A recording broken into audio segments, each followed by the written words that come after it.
All right, welcome to Vault Stars, where we talk everything markets and those who make them. Today's episode is brought to you by Tesla. We're more than just another car company. We also sell a truck and make robots. Everyone wants a robot, right? Surely the people that nailed the electric truck are going to nail robots. We might not even use glue on this one. We also own Bitcoin, the imaginary currency that our robots will use in the future XAI waifu girlfriend economy. Please buy our stock. And finally, by GammaStrike.com, providing actionable real-time data for every type of trader. You've tried the rest, now try the best, GammaStrike.com. I'm Jay Fresh, and I'm joined by my co-hosts, Gherkin and Dork. Let's get into your market overview. All right. So first up on here was to talk about Netflix. I feel like we also have to talk about Tesla after that intro, but let's go through. There are a couple earnings that were notable this week, but let's start with Netflix. How do we feel about it? Obviously, not super great. Makes sense though, doesn't it? Like when you think about things that are disposable and how many streaming services there are out there for people, I mean, each one is probably going to get some sort of incremental drawdown because of, things costing a lot of money and stuff like that, and maybe business not being so good. So they just pick one and get rid of it. I think that's the question, right? Is this a sign of a weakening consumer who is pulling back, or is it just simply increased pressure from all of these other services? As somebody who subscribes to literally all of them, it's starting to become a little ridiculous. I mean, it's a little bit of both, right? You got market share being eaten up by everybody, and then if you have that happening at the same time, overall demand is not accelerating as quick. It would be outsized for Netflix, who was, first in the space and having some saturation pains, I guess I would call it that. They've already fully saturated the market, so the only place left for them to go is down for people who are going to pick one or the other.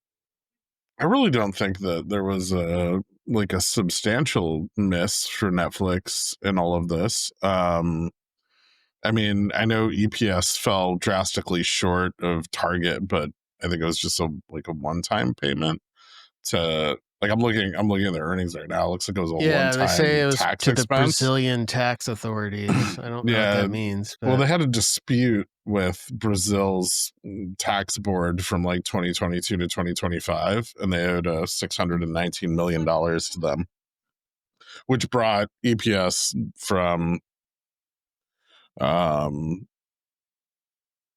697 forecast to 587. Yeah, but they actually added 5 million subscribers. Oh, did they? When their ad revenue pushed up to $102 billion.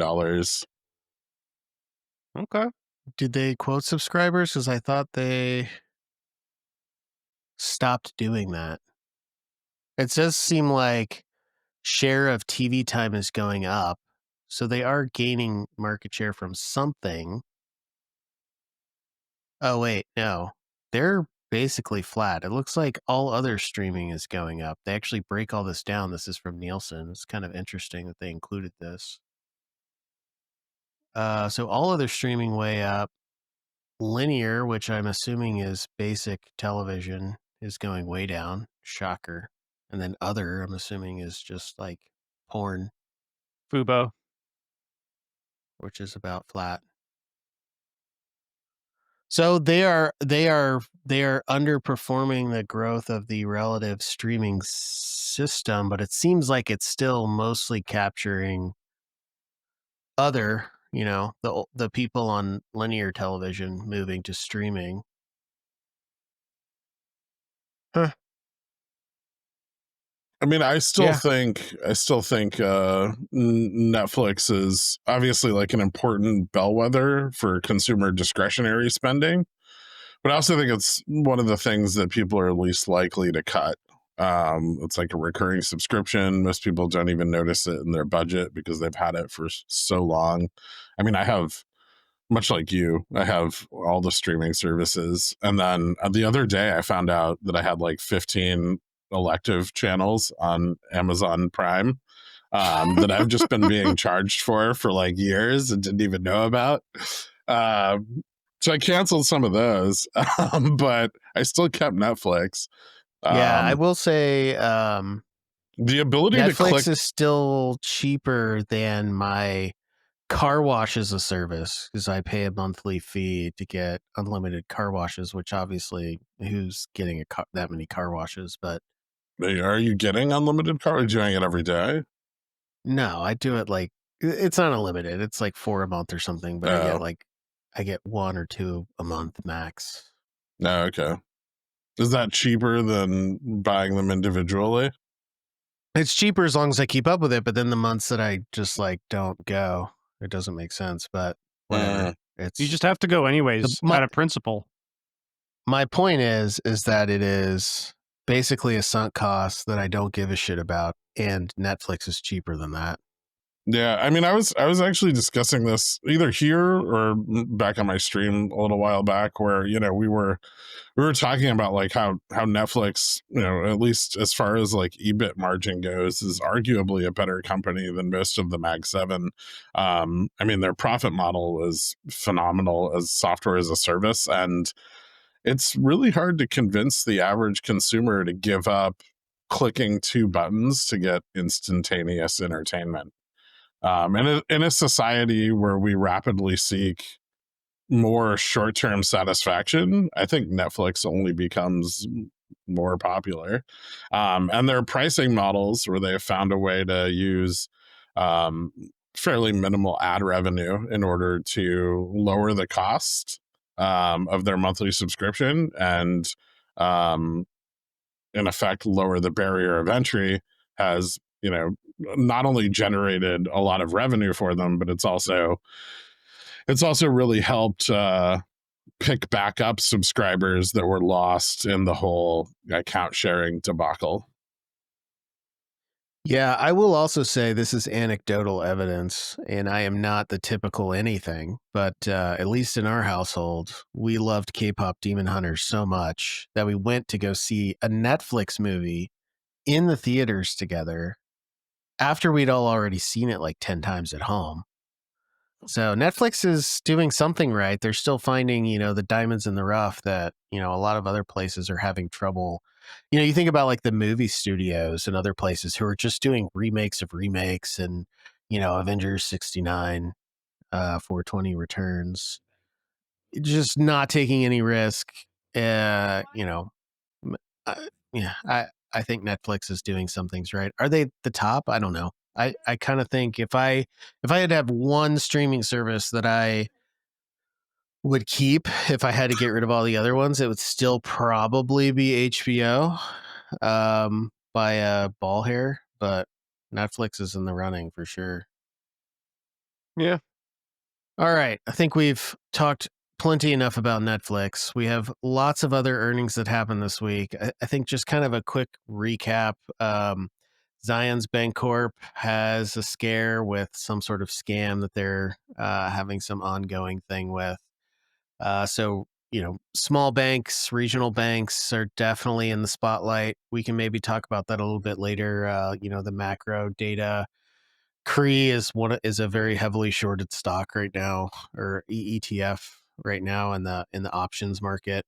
So I think there's a lot of fright building in that area, and we'll talk a little bit about the general health of the consumer, specifically subprime borrowers, and how much of that is linked to some of these people. But other than that, I mean, other earnings, Coca-Cola, 3M, RTX, GM, Northrop Grumman, I mean, they all had pretty decent earnings. Texas Instruments was a little bit of a miss, which I always kind of follow because they are somewhat in the AI space. So they sell like analog chips and sensors and other types of analog to digital chips and systems that you would typically want to integrate into like like robots and things like that. So like as the people are like moving to robots and stuff, there should be a lot of that. But they didn't do super great, which doesn't give me a lot of confidence on the future of humanoid robotics, which I could spend all night talking about why I think that's stupid. But we got to come to our darling Tesla. What happened?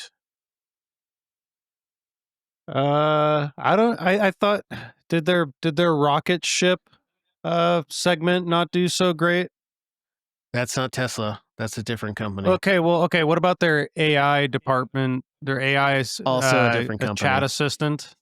Actually, I will say Tesla was supposed to be an AI company at some point. Do you remember the oh god, what did they call their AI servers that they were building for AI compute for self-driving?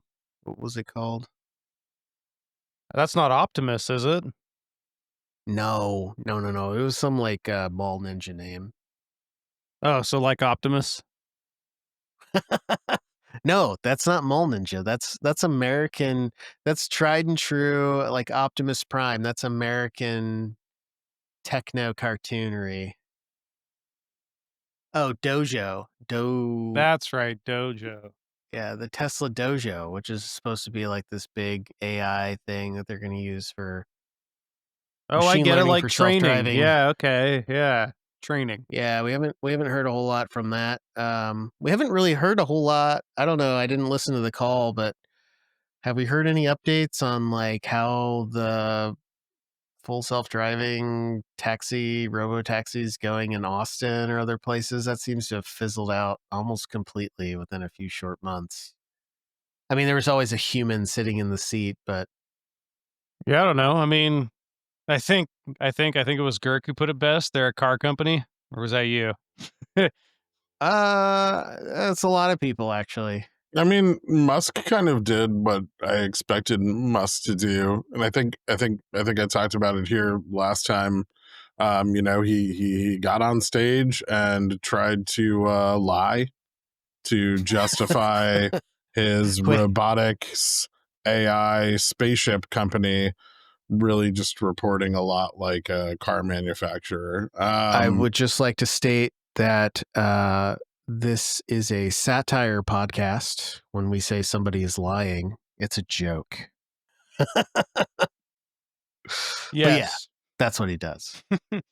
And so you know, he just really didn't inspire, I think, a lot of confidence in investors that had priced up the stock, hoping to hear about, you know, robots and self-driving taxis and you know, adjusted earnings were 50 cents a share over the period after the company self-reported their largest quarter 3 sales ever due to the expiration of the EV tax credits.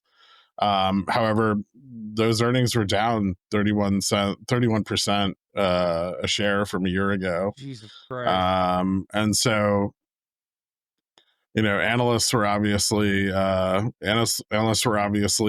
blindsided. I really wasn't. I mean, I think this is something we've seen happen again and again over the last several quarters of Tesla, where Tesla has promised the world in the interim part of the quarter, and then we get to the earnings and everyone has to kind of bite the bullet and remember that they're a car manufacturer.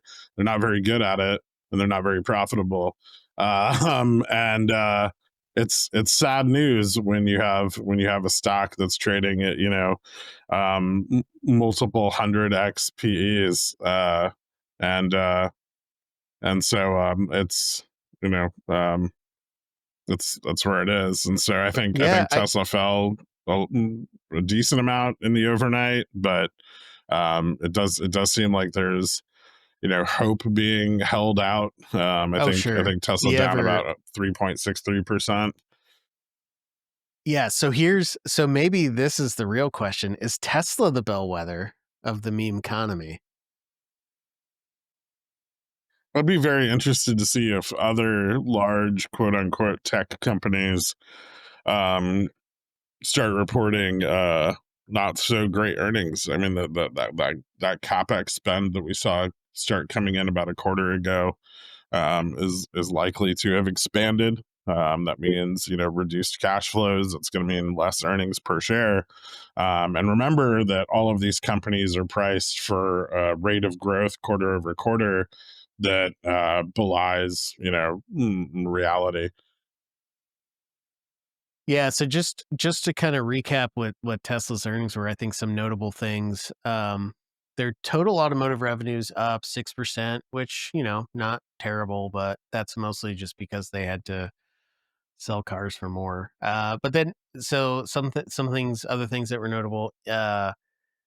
Operating expenses were up 50%. Income from operations down 40%. Their operating margin in this quarter was 5.8%, which, pretty respectable for a car company. Not terrible, not great. But like you said, when you're priced at hundreds of X multiples of PE, 5.8% operating margin isn't super great. We bring out, so they also broke out by type of car. So Model 3Y production. So these are the numbers of cars that they made. In this quarter is actually down 2%. Other models down 56%, which I'm assuming they mean mostly the Cybertruck. So total production down 5%. Deliveries for Model 3Y actually up 9%. Deliveries of other models, Cybertruck, down 30%. Yeah, so seems like Cybertruck is a flop. Model 3 is roughly flat, getting staler by the minute. I know they did some updates, but haven't really heard much about how great it is. Storage is going up, but it's small. So they really have to lean into humanoid robots. How do we feel about that? Anything to say about that, or should we just move on? I mean, there's nothing I would love to see in the future more than a humanoid robot gently yet clumsily placing apples from one basket to another in my home. Was it plugged in? Oh, yes. I no longer have a fridge. The apples? Yes, plug those in too. No, you know what? I kind of want to see them kind of proliferate. I want someone to buy one and then get actually just accidentally beheaded while it's trying to fold their laundry for them. Or it flips out These and things are clutches them. dangerous. It's gonna fluff their people don't pillow think and about that. smash their But skull. one of the big reasons why, like, there's the robot area of the factory and then there's like the people area is because robots are dangerous. They can literally kill you. They're powered vehicles with lots of leverage. Yeah, I mean, you've seen Yeah. battle bots, right? Like those things, like that thing will freaking rip your hand off, dude. Can I get an Optimus bot with like a chainsaw arm and A yeah, that's what I flamethrower want. head. All right, are there any notable earnings It's we okay. want to talk According about? to Elon, we're gonna have these useless robots available to purchase within the next year. It's always the next year, Yeah. or the next 2 years. Mm-hmm. As soon as the earnings cycle can forget, then you can promise it all over again. Yep. I mean, some things to look at for the rest of the week. There's a bunch of little ones here and there. Only thing that really sticks out: American Airlines. Some of the other airlines have been doing pretty well, so I would expect them to do roughly okay, mostly on, business travel.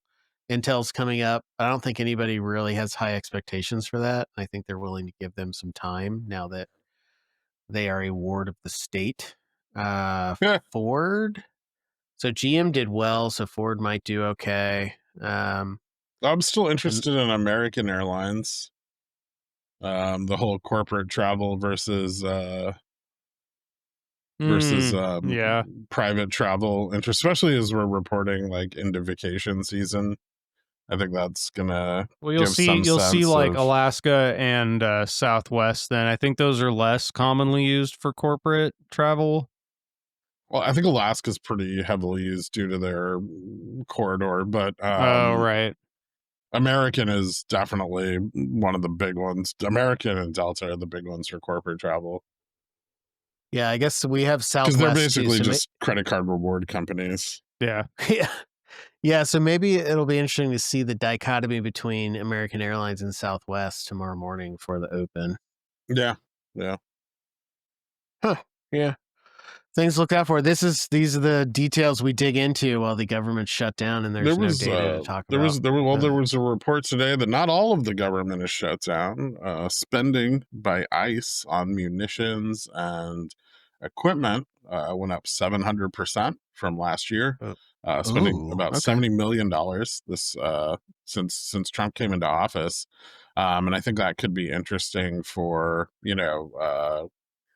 probably a lot of private. I mean, given that they're like kind of a police force, I would say probably a lot of private defense contractors. But there could be companies like Honeywell, which is tomorrow.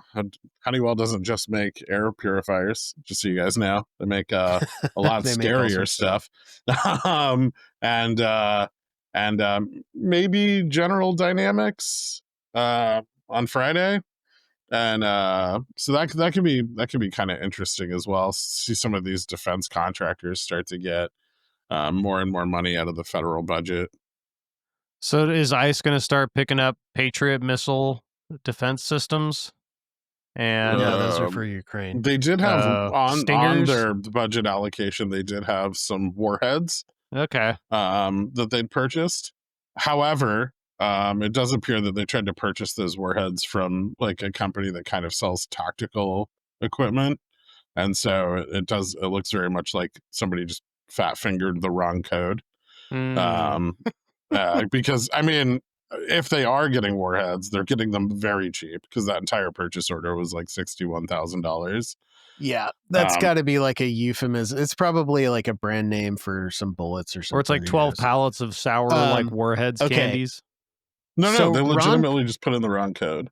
All right, so Ron put this in here because he fucking hates us. I have no idea what's going on about precious metals in Australia. Do any of you know what's going on here? So this week Trump signed a big deal with Australia, $1 billion investment. And I think Trump might actually think that's a big number. From Australia into the US, and from the US reciprocally into Australia to start the extraction and refinement of precious metals with one of America's largest trade partners.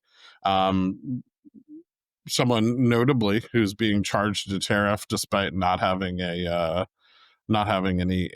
kind of trade burden with the U.S. Yeah. And so that was a very momentous occasion. They broke out the Sharpies and they signed them at Trump's desk, and they failed to explain how that has any effect on replacing Chinese rare earth minerals that can be refined, or how they're going to narrow the 15-year window from extraction to refinement. Yeah, letters of intent written in Sharpie aside, on cardboard. Do we know what precious metals they were talking about? Because I don't know anything about this. So, because I'm wondering what the overlap is between the rare earth minerals that we need from China, which are very much different from what I would describe as a precious metal. You know what it is, Jay Fresh? It's a whole bunch of Rutherfordium. Oh. And niobium. You need to get the americum. A little bit of hafnium in there. Actually, hafnium is really useful because it has a high dielectric coefficient. So for like gate electrodes and transistors. Anyway, that's I'm nerding out. You fucking nerd. But hafnium would be a very important mineral for us to gain from somewhere. What about molybdenum? Oh yeah, molybdenum's important for like aerospace and. Actually, molybdenum disulfide is one of the most important friction modifying dry friction lubricants. Oh shit! I'm gonna need some of that. Molybdenum is very important. But yeah, so I don't know. I mean, yeah, it looks like I can't find gold, too many iron ore, coal specifics. Platinum. So if it is mostly metals, it's supposed to be mostly rare earths. There are three specific miners that seem to benefit publicly traded ones that seem to benefit from this. Arafura Rare Earths, or ARU.AX, which is building a mine in Australia's Northern Territory. Sunrise Energy Metals, which is developing a scandium project and a nickel cobalt venture in New South Wales. And then it also agrees to assist Alcoa, the U.S. Aluminum producer, to build a gallium plant alongside its aluminum refinery in West Australia that could so provide up to 10% of global gallium. Yeah, gallium's important in high power electronics.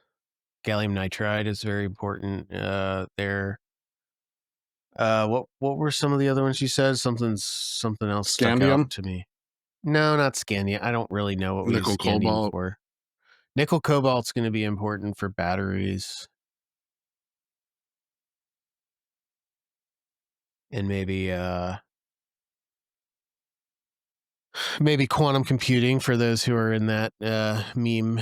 This really doesn't seem to universe. address China's dominance of graphite, cobalt, and lithium, but yeah, lithium is a big one, right? Because obviously batteries, but also, I mean, a lot of the rare earths that China makes goes into like high-end, magnetic systems, which are, pretty important for us because the world runs on magnets, actually. I was going to ask So if about you can't make high neodymium. quality yeah, turning like isn't magnet production like even a step further than refinement of these metals? Oh yeah. That's a whole other So and can of worms. Yeah. So I guess I should say this, strategically, China for the last like 10, 15 years even has focused a significant amount of their resources into building rare earth minerals and the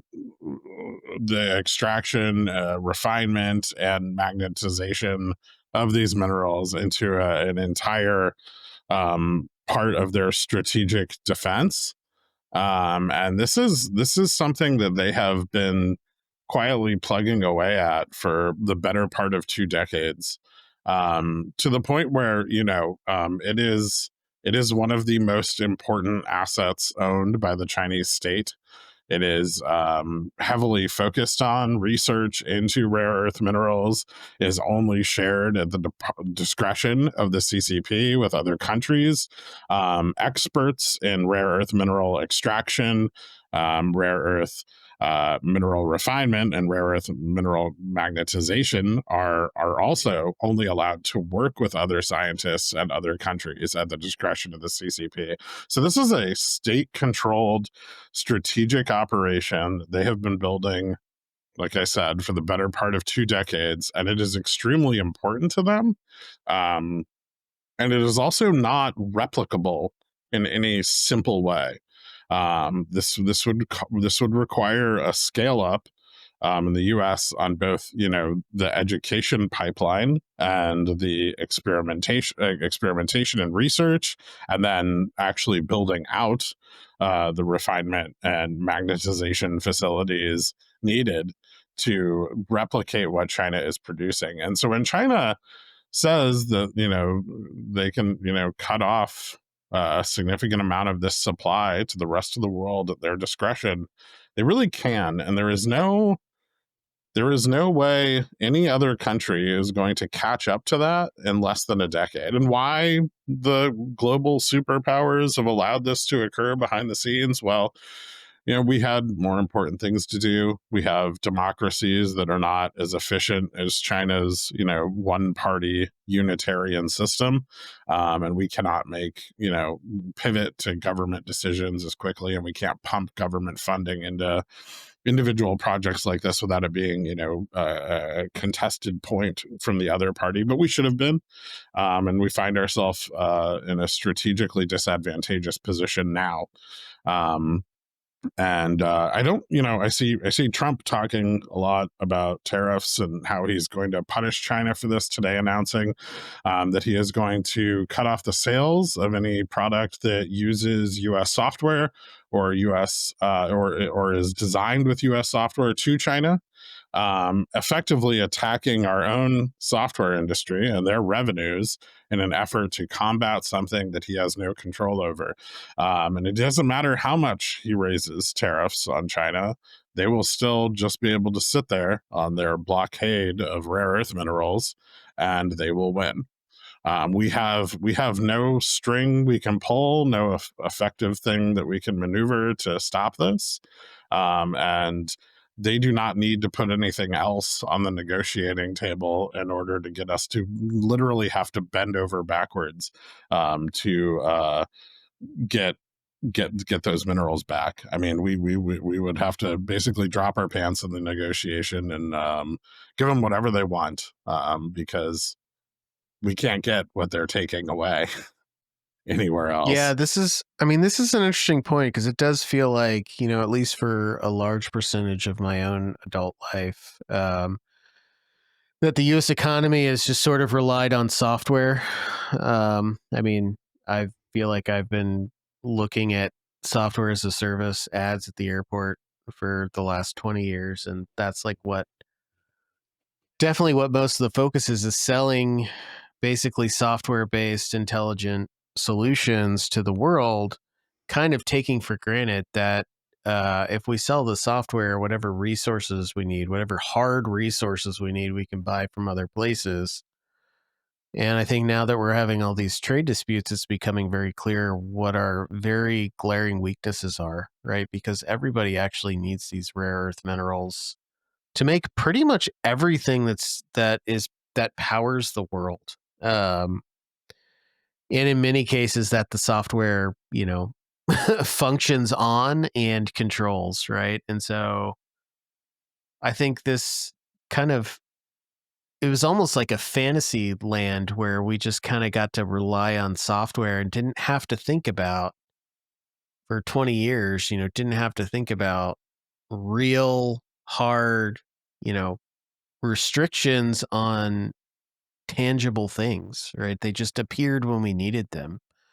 And it seemed like the limitation was intelligence and how to intelligently deploy those things, and, to use elegance and ingenuity to really push those things to the limit. But it didn't seem like that was a bottleneck, and now it very much is. So I think it's a very different time. Well, yeah, it was back then. It was all about globalization. We were all being buddies and trading and shit. And now we are kind of not really being so much buddies anymore. I mean, but it was all predicated on this idea that there would be this, essentially free global trade.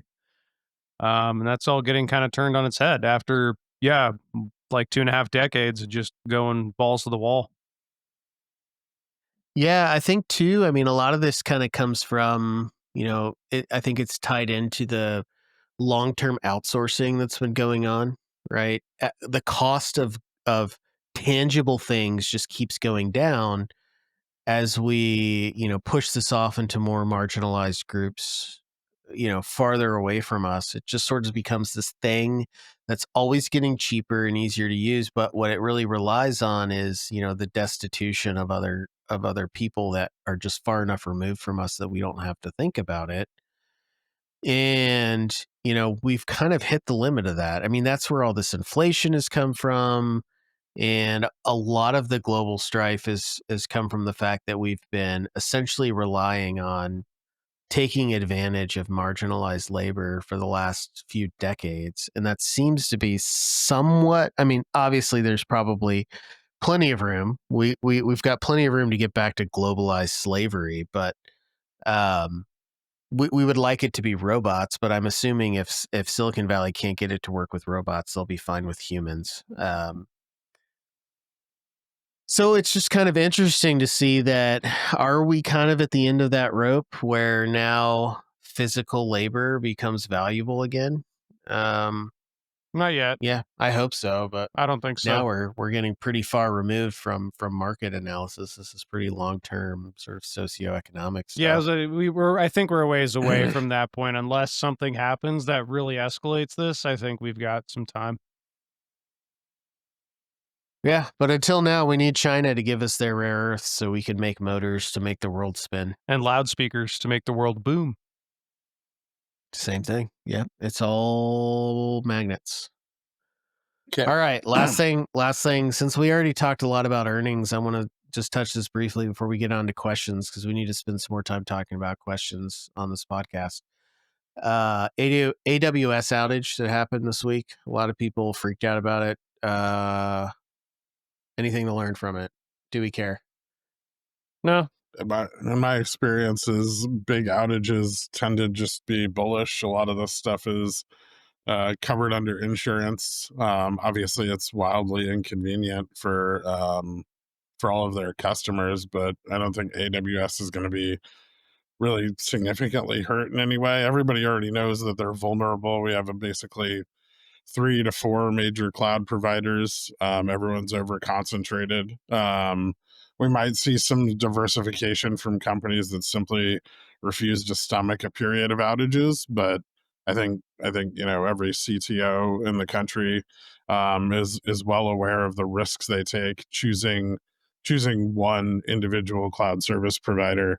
And I'm not really sure we're going to see all that much diversification. We'll probably start to just, if we do, we'll probably just start to see broader attacks on this key infrastructure, and that instead of just going after one cloud service, we might start to see these other countries and individual groups go after multiple cloud service providers concurrently, because the more and more we rely on cloud to serve up the data necessary for our infrastructure and our technological systems, the more and more exposed they become to attack. I remember about 15 years ago, everybody going on about how at risk our power grid was, but we don't see companies pulling back from massive power grid risk with their data centers or their corporate headquarters, or diversifying their power grid exposure, and then that's obviously a big national security issue. I feel like this is too, but I feel like the response to protecting one's own company from it is going to be relatively vanilla across the board, where everyone just continues to overexpose themselves to a risk that they think isn't significant enough to do any long-term damage. Yeah, I mean, I shudder to think about having to implement 2 CSPs in your software as a service. Like, oh, we're using AWS and we're using Azure. God, it's literally not possible. I mean, they've designed it so that it's not. I mean, you could It's as painful as yeah, possible. you could do it in theory, but like doing that as like a failover would be like a fucking nightmare. At that point, you would just be the CSP and just build your own fucking data servers and shit. You would have to literally have 2 independent groups Yeah. building 2 independent platforms, but the same. and then one's like the A team and one's the B team. Yeah, and they'd have to be just as good as each other.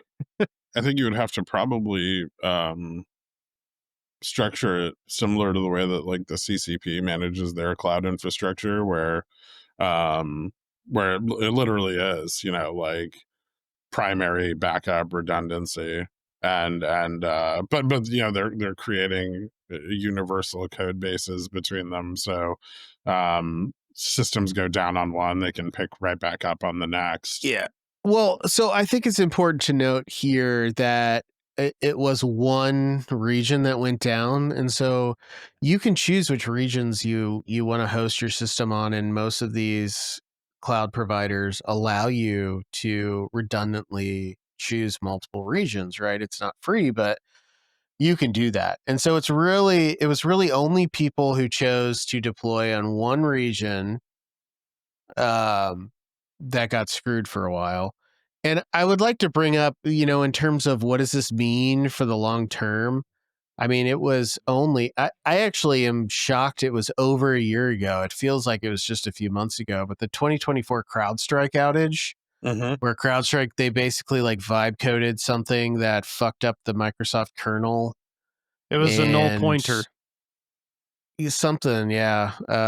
They must have been doing like C because, null pointers don't. C++. It was C++, and it was a null pointer that Yeah. just blue screened you because it changed one thing that was meant for like your ASCII characters to a null pointer instead of actually being like a piece of data. And so then the computer just dies. But the key is that there was some Windows vulnerability, and you could argue about like why that Windows vulnerability existed. But for what that reason aside, they were allowed to put things into the Windows kernel that could basically fuck up system, like the entire Windows system, and that's what it did. And things went down for days, like flights were canceled. Like it was I would say that was massive, much worse than what happened. For this one, it was like your Reddit posts for a few hours. You couldn't post on Reddit for a little bit. Yeah, and you know what changed after the CrowdStrike attack or the CrowdStrike failure? Fucking nothing. Fuck all. Yeah. So I don't expect anything to change from this long term. I also think in terms of like a failure, notable, but so like the way manageable. The way I see outages for like a cloud service provider is this, okay? If it's not major and it is localized or something like that, I always have to assume it's slightly bullish because once it gets fixed, you know that it's going to be hardened against for the next time, so it's not going to happen again. So that's bullish. Like, I mean, it's just you're going to fix it and you're going to fix it forever is the assumption. Yeah, I'll let the listeners decide what's bullish or bearish when we provide them the information and hopefully the useful commentary. Yeah, that's just my opinion on it. I think it is always slightly bullish, but that's just me. Yeah, I mean, in terms of like market impact, I think this is a 0. Absolutely. Although what we could potentially talk about before we move on to questions is what did impact markets. So we've been talking about for multiple weeks now about how Trump has been making statements that is blowing out specifically short volatility. And basically what we've been seeing over the last few weeks is short volatility getting blown out midday by unexpected events that they can't control. And then spending the next week or two recovering and trying to get back to 0, which is exactly what they were doing this week. And were pretty successful up until today, I think midday today. No, just the start. When Trump made some other weird, I was pretty busy, but we actually had a little moment yesterday where Trump also mentioned something about the China trade deal. And we tanked really hard, like 30 bips in a few minutes. Just dropped like a rock while he was talking about it. And then he rambled for so long, I think the market fundamentally forgot. He went on for another hour about people pleading with him and beautiful black women in Chicago. And I forgot about the beautiful black women wearing Trump hats. BBWs? Yeah, thanking him for stomping out the crime and their war-torn. Trump was talking about, was he in the Oval Office talking about BBWs? Yeah. Yeah. If you are in the car listening to this with your parents, ask your parents what a BBW is, because it's not a beautiful black woman. I mean, it could be. Well, yeah. It's adjacent to that. Anyway, all right. So I think it's worth pointing out that shortfall keeps getting blown out, but they keep persisting.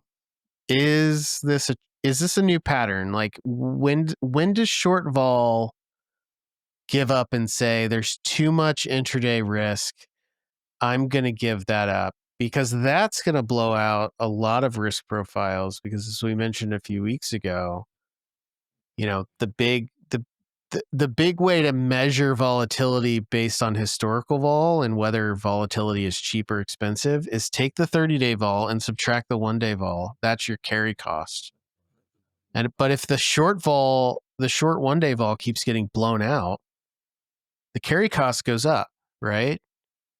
And so there's this it's like this tiny amount of negative carry on the front end that's incentivizing like short vol sellers. They want to come in and they want to sell that vol because it's a little pricey. But yeah, you're right, the risk is a little high, and demand for downside protection due to the trade deadline, due to the upcoming Fed meeting. We've got event risk going into CPI at the end of the week. There's a lot of things that are starting to get priced in longer term where people really want that downside protection. And skew out there is steepening, and they're kind of trying to keep skew flat in the short term. But each day is kind of like a new dawn for this positioning. We see the out of the money short vol come in almost immediately at market open, and then they kind of wait out the events of the day, and they take each one and they wait for the move to kind of settle, and the realized volatility from that to kind of start to collapse, and then they start selling a little closer to spot. And then the next event a little closer to spot, and then when no one else is speaking for the rest of the day and nothing else is going on and there's no auction, then we start to see the shortfall build and build and build into the end of the day. But so not even selling the 0 DTE put anymore, but almost selling like the 2-hour expiry to puts. And I think that is because the downside risk is enormous. We have this huge like pro cyclical underbelly that the market makers just carrying around because everybody wants that out of the money downside protection right now. And short vol is really afraid that the market will slip through their positioning into that negative gamma, and the market maker is just going to dump everything, which we saw today. We saw a big move out of the market maker, really just selling the fuck out of that downside move, and the momentum on it spiked really sharply. We went from a 67.50 high for the day down to like a 66.60 low, which brings us back to last week's close before the rallies, before things eased, and that's a scary thing to be selling your puts above. But okay, I'll play devil's advocate a little bit. The selling puts on a dip has been a wildly successful trade since about October of 2023. So Sure. It kind of comes back to what is it going to take to really rattle the trees on those. Well, the problem is sometimes you sell. So, sometimes you sell your puts on those dips, and most of the time you walk away with a return on the puts you sold. Statistically, you should walk away with a return like almost all the time. Yeah. And then sometimes, you get one piece of bad news that drives a big sell-off, and then that piece of bad news proliferates another piece of bad news, and then the market dumps again. And it dumps through the position that you just over leveraged because the probability of that position is so high. The profitability of that position is okay. And, one of those is going to yield you, like a 13-15% return. And the other is going to blow up your fund. And so that's the risk they're taking. And so do you think it's going to take people blowing up to end this trade? I mean, it does briefly end that trade, and we've seen it happen. We saw it happen back in March, and then we saw it happen in April again. And in April, but they came right back. Right? They're always going to come back. I mean, they're always. Just think about what it is. Like if you're talking about random walks, right? But on the intraday, especially with now that it's so crowded, it's like a self-fulfilling prophecy, right? It would take where nobody knows what's happening, like where there's just no certainty anywhere for people to actually back out, and you end up with what we got. Was it last year when we got Volmageddon 2.0 and VIX went undefined?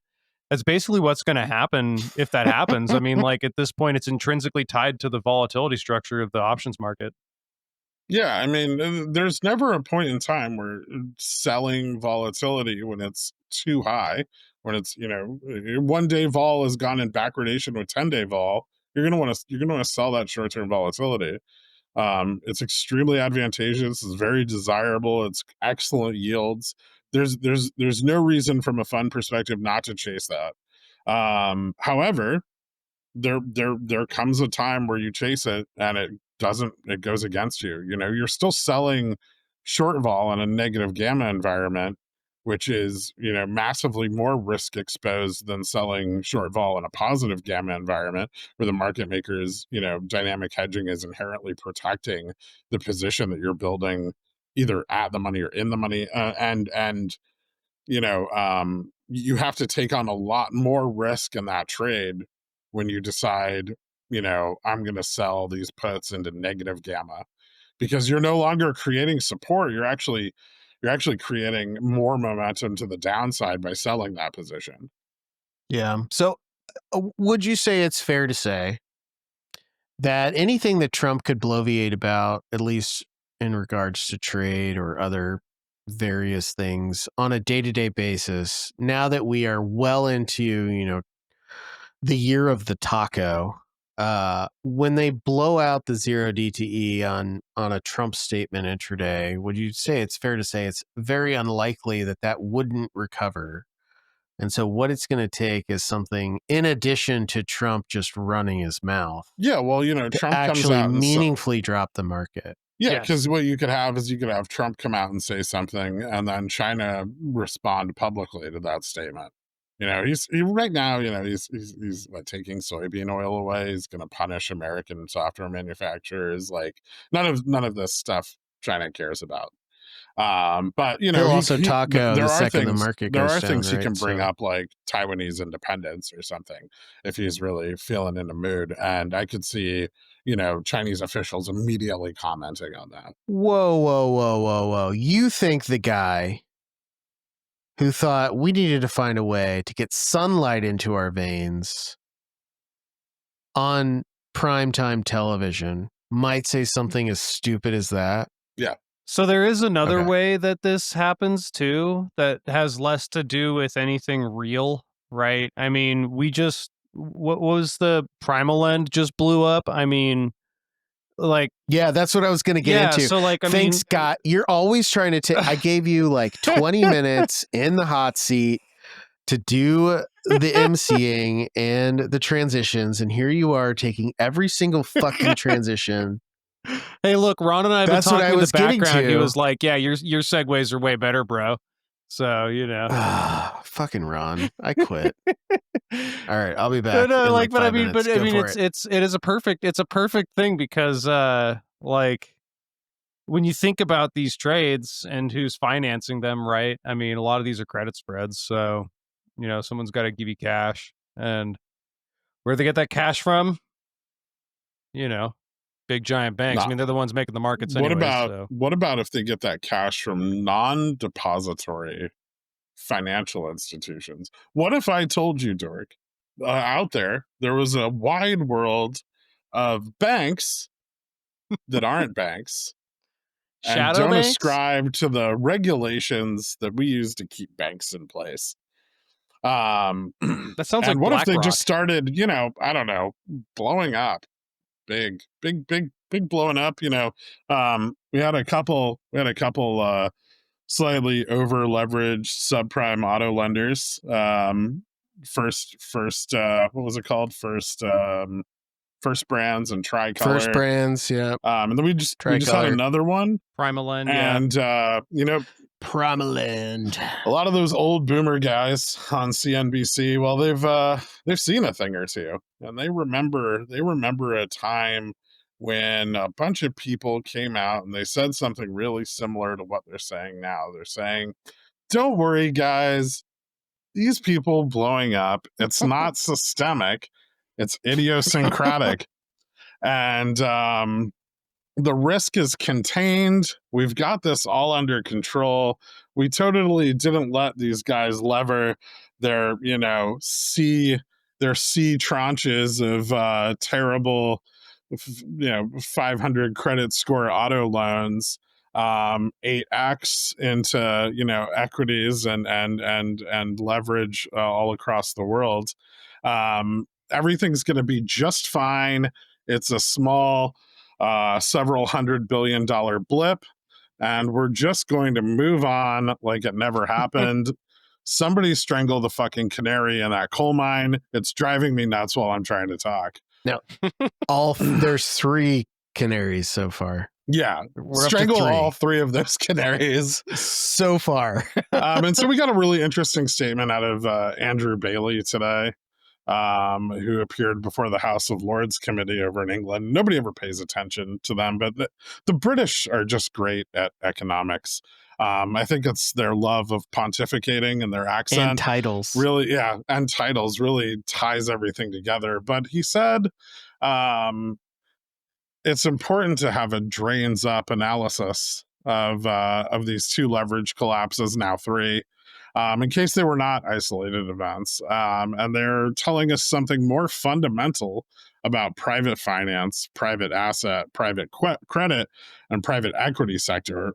Or they're telling us in any of these worlds, there will be idiosyncratic cases that can go wrong.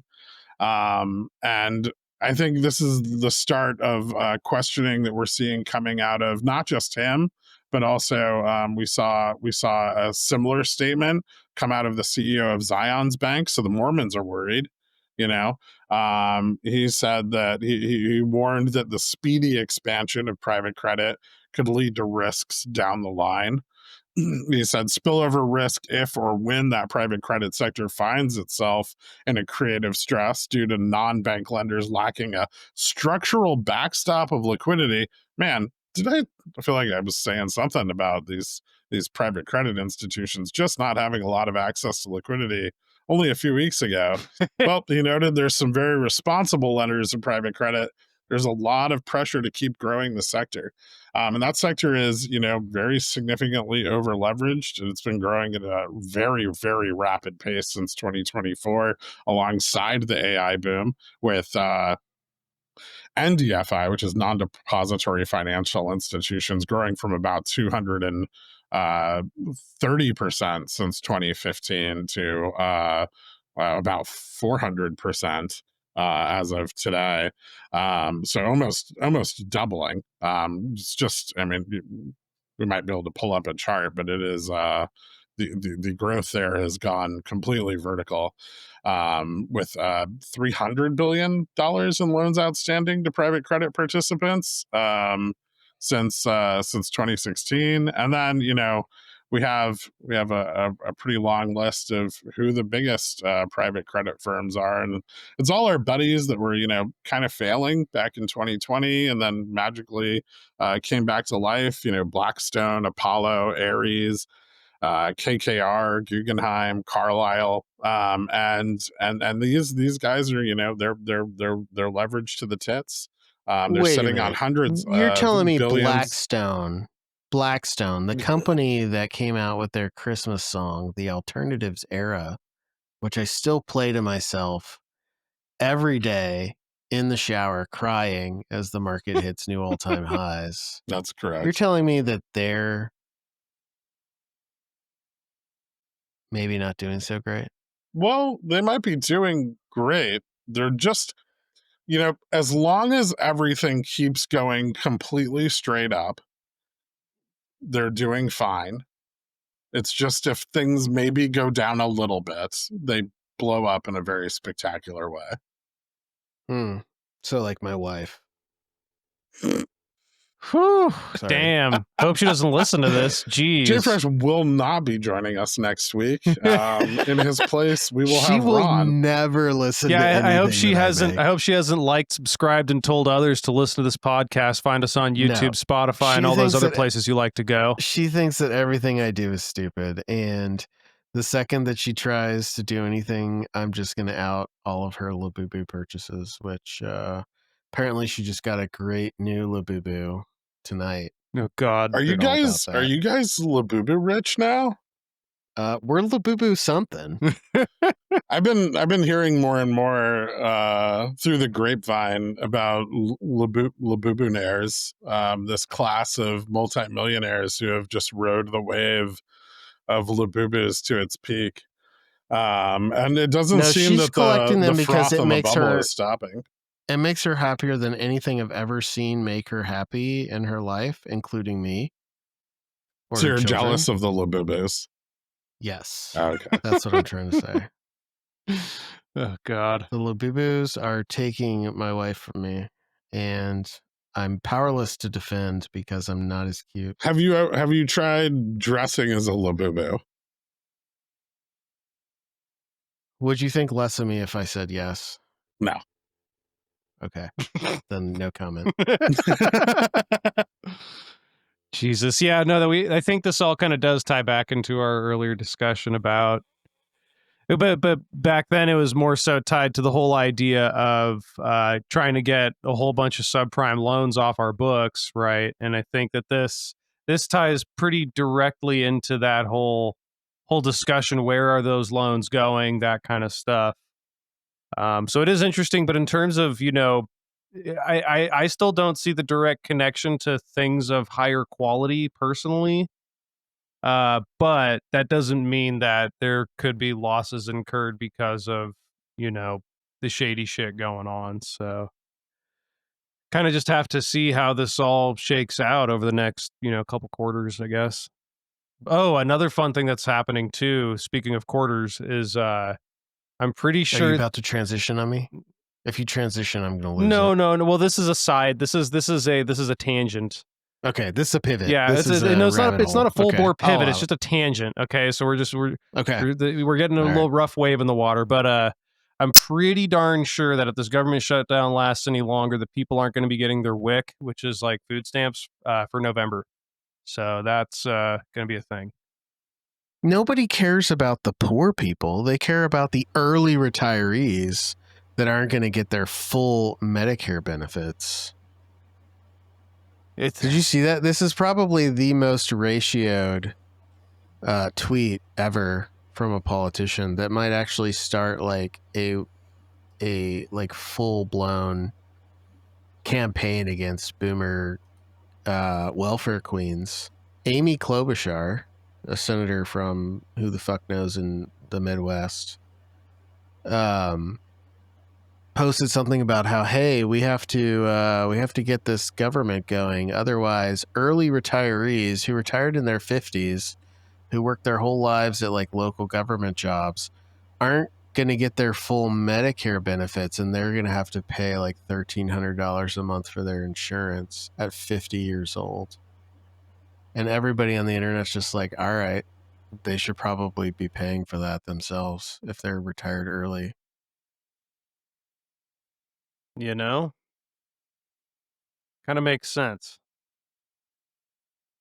I think it's not clear where the political win is for the shutdown, which is why the shutdown has gone on for so long.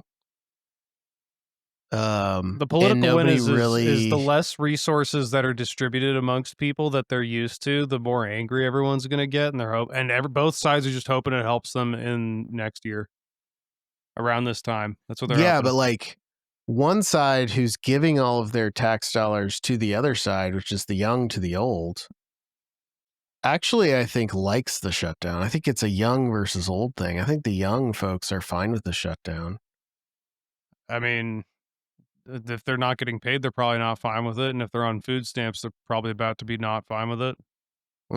Yeah. I mean, I'm sure there's always a subset Don't of all food of these. stamps stop in November due to the lack of appropriations? That's what I'm saying.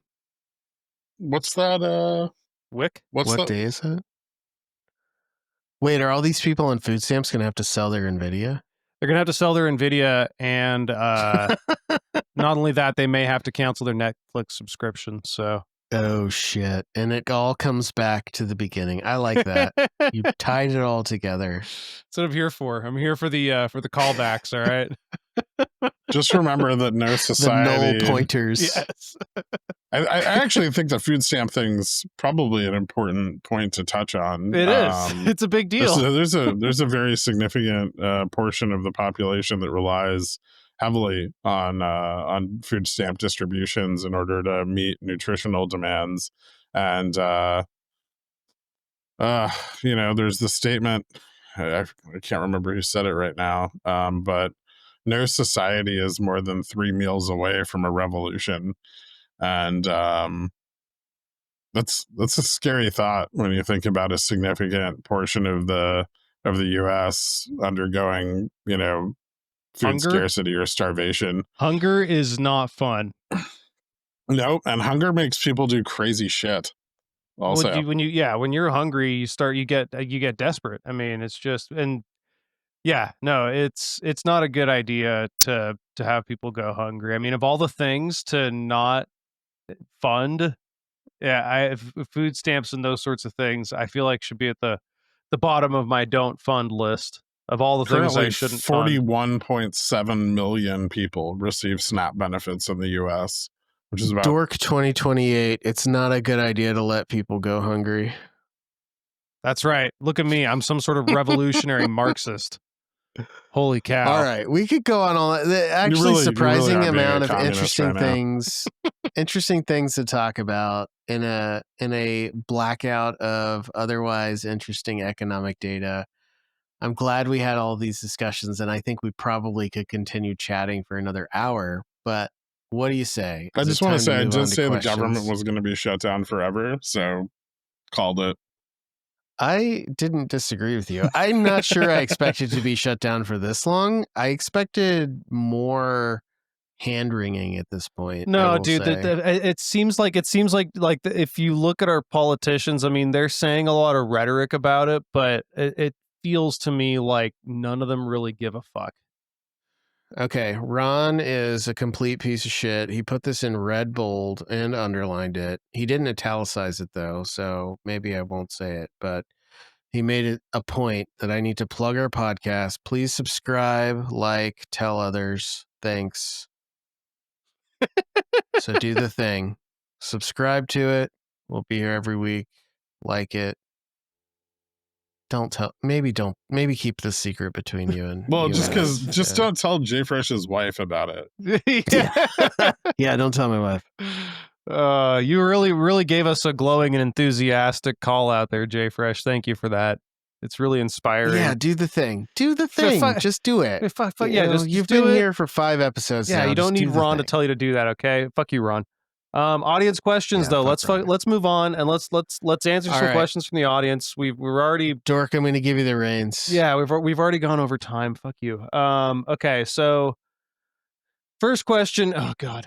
When are you going to train a neural network with GammaStrike data to be the AI company you've always dreamt of becoming? I try to convince We already JFresh did it, and we're never releasing it. Yeah, fuck you. That's your answer. AI is the future. Every day to give it to everybody, but right now we're just pitching it to private equity groups. We've got a lot of letters of intent. The top of the bubble. You know how many letters of intent we've got I've actually signed? dreamed about putting AI free as like a logo on our website. It's like a point of pride. No AI tools. People are gonna think, why don't you just put what a bunch AIDS of fucking negative. morons. Yeah, AI AIDS delusion syndrome negative. No AI delusion syndrome here. But in 2 years, everyone's Can we gonna be copyright like, oh, that? shit. And other websites could use it. AIDS? I don't think we AIDS can copyright free? AIDS. No, I don't think. I think that's might be in bad taste. Okay, so to answer that question, I don't know. Okay, would you consider doing stupid bets based on trades with GammaStrike, e.g., buying long-dated calls above GM, selling vol when IV is much lower than HV, etc.? Well, here's the thing about stupid bets. Okay, the bets have to be stupid, whether the bets you're making are stupid or the topic of the bet is stupid. It's one and or the other. Okay, so if we wanted to actually talk about trading strategies using GammaStrike, this amazing options data tool that we've built, then that would just take the fun out of it. We would just be boring, nerds sitting here being like, oh, well, this is within 5% of GM, which means that our risk profile is 75% to this direction. Fuck that. No, we're going to As talk the about bombastic, CEO of stupid shit. GammaStrike, Yeah, I I'd have to feel- think too much about it, and then it wouldn't be stupid. Yeah, that'd feel feel boring. You'll be inclined sitting here going, to oh my God, I don't know. Yeah. step in here and say, we as GammaStrike, a company, will never give you copy trades. Yeah.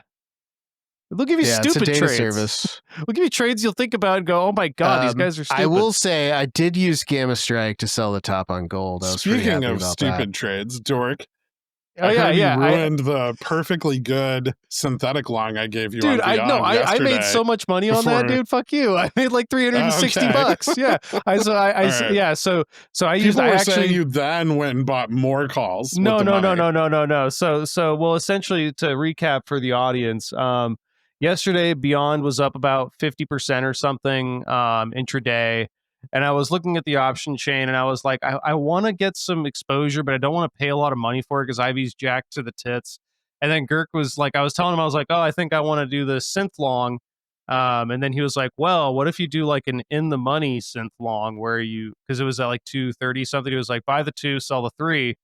And I was like, I thought for about 2 seconds and then I bought it. And then I looked at GammaStrike and all that stuff. And I was like, where's this thing going to go to? And that day, there was basically like not much of a top to Gamma. It just kept going up.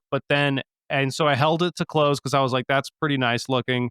And then the next day, right, you see this peak of Gamma show up on the Gamma curve right around like 7 something.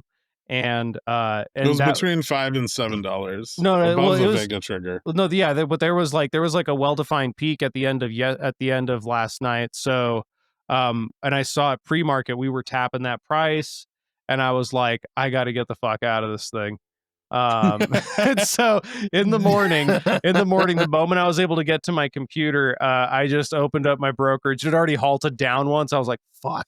And so I just waited for it to unhalt. Then I started setting up my trades, and it just started rocketing up while I was setting up my trades. I was like, I'm filling this shit. I don't even care anymore. And I got out. I feel like I missed out on a little bit of profit, but like with all the halts and shit, like it was the right decision, but it was totally, Yeah, I wasn't able to watch that today, but it got sounded wrecked wild. at the end of the saw day. Yeah, I people- woke up. yeah. I woke up this morning and we were like at VN, and I was like, I'm closing all of this shit. And Yeah. it spiked above, like the Vega trigger went off, and it spiked above to the like very peak of the Gamma locally on the chain, and then right down, Straight down. It was nasty. Yeah, I think it got close once intraday. It was. I will never forget that the liquidity providers on Nasdaq are automated, and when you get squeezes like that, like short squeezes on any Nasdaq stock, the downsides are violent. You can ask anybody who traded like Bed Bath and Beyond back during its death throes, and during its pulty days. anybody who traded like BYND back when we were trading the cyclicality of the short vol position on it. Yeah, the downside moves are rough. You definitely want to get out when you're green. Yeah, even overnight, I was doesn't thinking, use- like overnight, I was like, did I just make a huge mistake by holding this overnight? Well, Nicey doesn't use automated liquidity providers, and so when things squeeze on NYSE, they tend to be really like drawn out squeezes where you get a lot of up down vol. Nasdaq, everything straight up, straight down, very very quickly. Yeah, that was fun. But yeah. Anyways, so for the stupid bets question, no, we're gonna keep it stupid. We're gonna keep them bets, and we're gonna keep it fun, and not be saying things that are gonna make you do stupid things with your portfolio unless you are truly beyond help. Yeah, I do just want to say, because I did get a good sell on gold. The thing that I used GammaStrike for that was pretty simple was I noticed that GLD, which is an ETF like paper gold, it was one of the top 5 stocks in terms of options on the entire market. So it was like SPY, QQQ, Nvidia, Tesla, GLD, and I saw that a shitload of the options contracts were expiring basically on Friday. So I sold it all on Monday. I think it was Monday. I wish I had bigger size. It wasn't a huge size, but just really simple things like that. Like when a bunch of deltas falling off, that usually means that, people are taking less risk, and less risk generally means down. Yep. This might be a question for Girk. Wait, Yeah, it you is. said there's okay. Could you walk us through?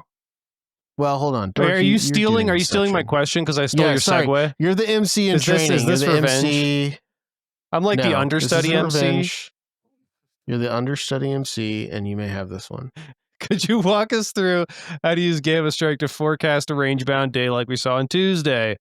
Tuesday was very range-bound and painful.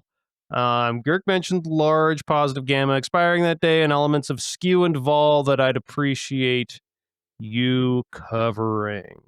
So what I sent Ron so Ron could include this picture of the IV and skew chart from that day that we have over He on our won't, because he's the worst volatility producer. page. I don't think he even knows how. Well, maybe we'll figure it out. But Mm. I'm going to read what I wrote. And I posted a picture of it so you guys can look at it right now if you want to over in the chat. I'm looking at it. And I said, stress is still concentrated in the 10-day, and we were coming out of, kind of a bit of de-stressing of the 10-day volatility from last Friday into Monday, where some of the expectations surrounding the volatility that sparked the prior Friday had started to fall off. Conditions were easing, implied moves were starting to narrow a bit. But the negative carry increased. So there's still a ton of selling on the front end, which might bleed P&L. But with the HV10 still elevated, that increases the risk of on the front. I'm sorry, that increases the risk that vol on the front pops and dealers slide back to pro-cyclical levels. Since they severely lack a big cushion of long gamma to pin spot, unlike the accelerated sell-offs last week, the current setup lends to larger swings within a specific range, with implied moves acting as support resistance levels and with short vol incentivized at the extremes. Unless demand for crash protection rises again, this will probably persist till HV10 cools a bit. Now, we haven't seen HV10 cool a bit.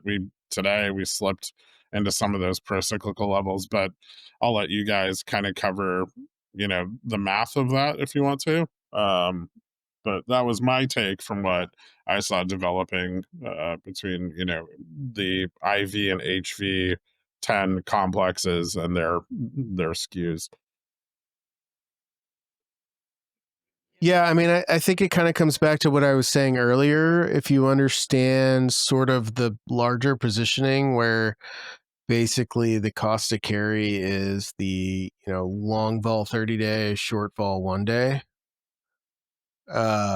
As they get that under control, right? As they attempt to get it, like it was really clear Monday and Tuesday. They were like, all right, nothing's happened for a while. It's a new week. Let's give it our best shot and see what happens. And they were very successful. And it wasn't until today when somebody said something to screw up intraday volatility that they lost control again. And so I think the bigger story here, I've been thinking a lot about, the dynamics that are at play here. Some of it social, some of it mechanical. But it's sort of the perfect system to get things to go up. Because, volatility is scary. And so even if you're at really high prices and you get a lot of swings, it scares people and it scares them into closing risk. Shakeouts. But if you can go up and keep vol down, and you have the control of vol, like the fine-tuned control on the daily, which we really have never had before in size, you can basically prevent widespread panic and you can kind of just keep it grinding up forever. And so now everybody's in the situation where I'm long and I don't see anything that's really scaring me, right? Like a lot of scary things are happening in the world, things that scare me personally, and maybe I would want to take some risk off the table, but the market just keeps grinding up and there's not really any big swings that would cause me to be a little worried.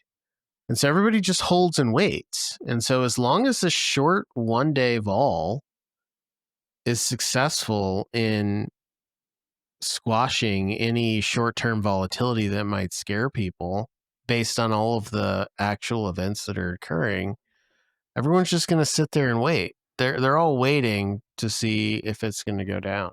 And so sort of every time Trump or somebody blows something up in the intraday and they lose control of that 1-day vol, they know I've got to get control of this again, or it could become a contagion. It could become larger because everybody's way up. Everybody's also kind of scared, but they're also scared of losing out or missing out, right? And so we just want to make sure that the fear of missing out outweighs the fear of losing everything. And so far, they have been in the past, they've been pretty successful. I think post Taco, they've been extremely successful, but now they're kind of at a point where they are marginally successful. They're definitely just hanging on. And so you kind of have to just take the price action as you see it on a given day, right? If it looks like vol's in control, they're probably going to stay in control because that's what they're trying to do. They're trying to get control of vol. But on the flip side, it's hard to predict when they're going to lose control because it's hard to predict Trump. He's a bull in a china shop. And so that's kind of the game you're playing right now is either they're going to keep it under control and nothing happens that day, or Trump says something stupid like we're going to put bleach in our veins or sunlight in our veins or whatever, and, blow something up intraday. Yep, pretty much. I mean, I think anything beyond that, I mean, you could try to look for signs of it, but you could really just look at like the volatility data that we provide and just say like, is short-term vol versus long-term vol, is it completely out of control or is it marginally out of control but could be recovered, right? Or is it a longer-term trend? So is it a one-off? Is it like a blip that they can recover from, or is it a longer-term trend? If you'll recall, back in April when things went to shit, or end of March and April when things went to shit, there was consistent selling and consistent downside pressure basically that entire first half of the year before that drop. Yeah, before it broke. Yeah. Had a lot of profit taking following December 2024. And it really did not abate. And we didn't see any negative effects from it until well into the start of February. Really negative effects. I definitely noticed, especially after like December and January OPEC's expiration, like the upward momentum just really tanked. And it was really clear that there was somebody of size who was just consistently selling, especially like in the overnight. It was just like it would be like going straight down in the overnight, and then the intraday would open and everyone would short vol and the price would be flat. And then the market would close and the overnight, it would just like keep going down. As everybody tried to contain it, but slowly lost. And so those are the kinds of things to look for. I mean, right now, I don't really see a lot of evidence of like a consistent selling pressure. I see shortfall just keep getting blown out. And I don't think they're going to quit trying to recover from that until, it just becomes a losing trade over the course of weeks, right?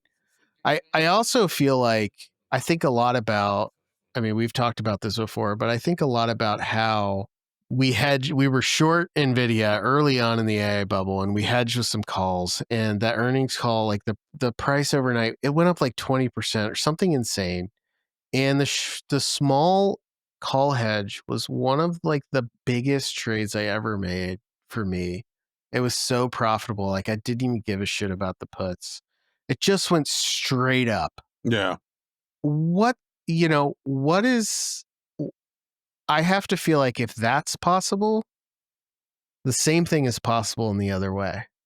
Yeah. No, it is. I mean, we came really close to seeing some full on stops in April where, the S&P was gonna, we came, a few percentage points, I think, away from the S&P getting a halt. And with short vol the way it is now, still possible. I mean, it's definitely not as bad as it was then. The blowout over the last week obviously helps ease things a bit, but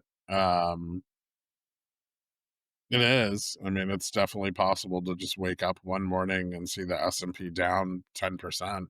I mean, Yeah, I mean, Nvidia is the number 3 stock right now in terms of the options delta. They have earnings, and before you can sell your options, the stock's down 20% on a weird earnings. yeah, What happens, right? I mean, that's a market contagion at that point. more probably more than just a contagion, because if any fears, if any, I mean, actual systemic risk, not just a contagion, because if any true fear is realized in Nvidia's forward plans, that takes down the entirety of the AI structure. I mean, they are the linchpin that holds that whole thesis together. And so, yeah, any weakness there is going to propagate throughout the system at a very, very rapid pace. People are going to de-risk everything AI. It's almost like Um, it's going to be some sort of massive dispersion. mhm, yeah. Well, anyways, Womp, we kind womp, of got off womp. topic on that question, but I mean, yeah, Yeah, it's let me try to pull that back. I didn't really get the answer out of you guys that I wanted to hear. So let me pull that Hey, back a little bit. it The is trading a side of that. holistic view of every question. This is we this just is answered literally everybody's all that question goes into forever, it. okay? Yeah, I know. What we saw was that skew bouncing back over a couple of days. But we know that skew hadn't recovered to levels where things had stabilized. There was still a lot of risk in the near term volatility. And that tells us two things. One, options are overpriced at their extremes for the intraday. So that incentivizes sellers of both calls and puts to want to sell them pretty much anytime the IV on those is higher than like the 10-day IV. So if that 1-day IV on a contract moves up a little bit higher than the 10-day IV, they're probably going to want to sell that contract, and then they'll probably maybe want to hedge that by longing the further dated contract. There's a lot of calendar spreads coming in around spot right now. And we know HV is elevated as well. So there's some underlying risk if things slip, which we saw realized today. I mean, the structure over the last few days hasn't changed too much. So we know we're dealing with an unstable environment that incentivizes the selling of options on at any point where volatility spikes. So if we get a big move up or down, we're going to see a lot of option selling at the top of that move or the bottom of that move. And then, that selling is going to drive mean reversion.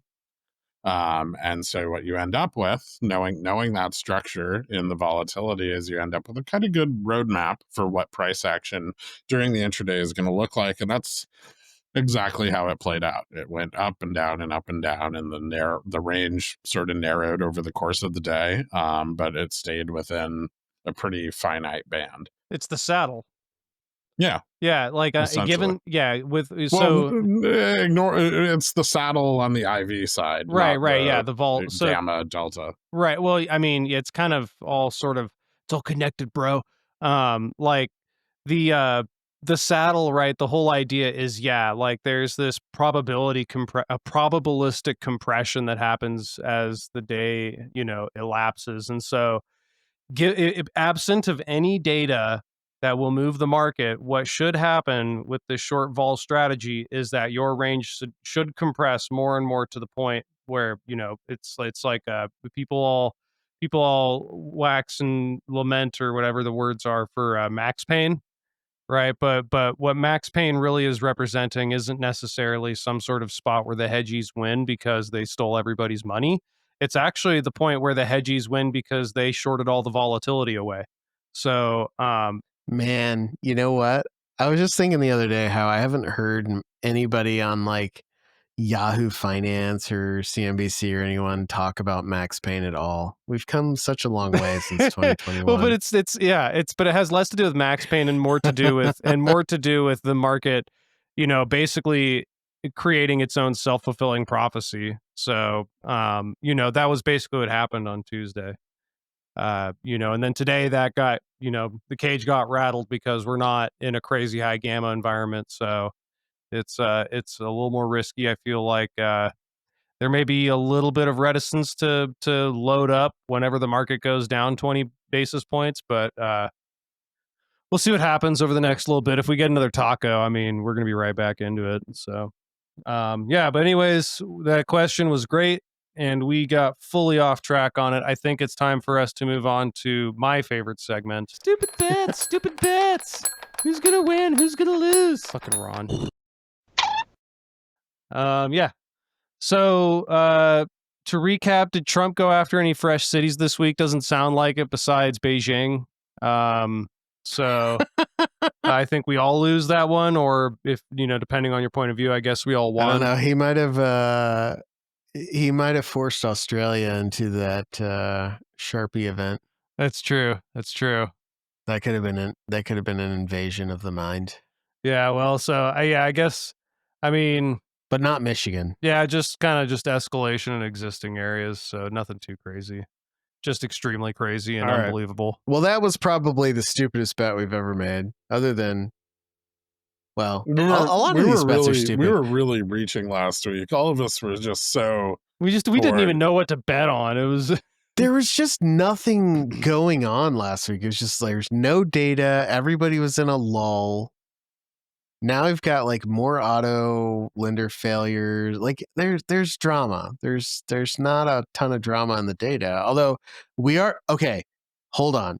Hold up. Wait a minute.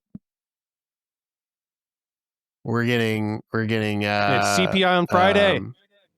Yeah, CPI on Friday. We got to place a bet on CPI, right? I guess we placed a bet and then it never happened. Ooh. Up, down, or sideways? Are we doing one of those? Someone want to bet CPI up? I'm willing to vote CPI is up. You want to Yeah, do we want to vote on like the market reaction to CPI, or do we want to vote on CPI? Ooh, why not both? Because it's stupid bet, not well. So I guess CPI up, market up, or CPI up, market down, Girk? CPI up, market down. Okay. What? Okay, I gotcha. I see what you're. I can be more specific on this. I know. One. I know. You can get all the way into the Mandela effect of your thinking about this. Girk is a perma bear. I'm gonna. So half of the world can disregard. Yeah, he's just a bond bear. I just hate our economy a bunch. I do too. It's bullshit. Yeah, because it's bullshit. I mean, people are like, "Why are you bearish?" And I'm like, "Everything." Gestures because everywhere. it's literally everything. No, I'll say core inflation up to 0.4 month over month. Spicy. Core inflation year over year at 3.2. Wait. Oh, hold on. Core month over month 0.4. How much of that services? How much of that is goods? Services flat, goods up. But now I think durable. Okay. I think durables are where core inflation is going to rise. The nice sticky sweet part. Okay, of core so inflation. You're getting way too into this. My bet's gonna. I can't get into that much detail with my bet. You don't have to get into that much detail. I'm just way. also digging. And then I think inflation rate 3% year over year. Okay.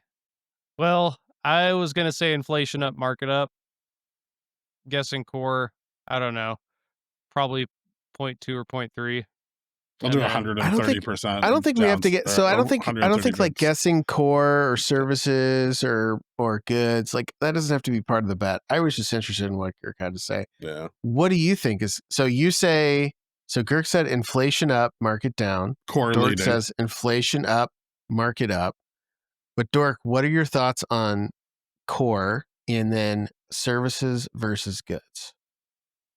Well, considering what we've seen, so I might be a little biased because I just saw a Reddit post on my hometown about some prime, like USDA prime ribeyes going for, I think it was $30 a pound. Ugh. So I'm guessing goods are going to be up, services are going to be flat, and it's all going to even out to look like a normal economy somewhat.